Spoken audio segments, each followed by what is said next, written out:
Eyni anda 7 kitab oxumaq mümkündür. Mən oxuyuram. Seçdiyim kitablardan isə biri mütləq mənə nə isə öyrətməli, dünya görüşümü artırmalıdır. Həyata və insanlara baxışıma, münasibətimə təsir göstərməlidir. Bir də hədiyyə verilən kitabları sonraya saxlamağı sevmirəm.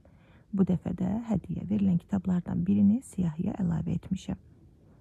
Mütləq Azərbaycan dilində tez oxunan, sadə dildə yazılan kitablardan biri də bu siyahıda olur.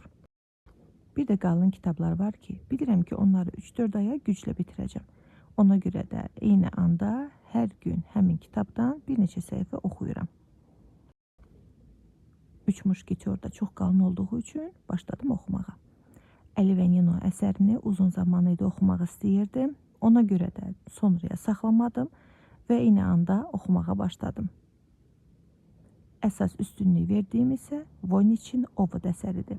Hər yerə özümlə aparıram, ən çox bu kitabı oxuyuram. Bu siyahıda əsas kitab da demək olar.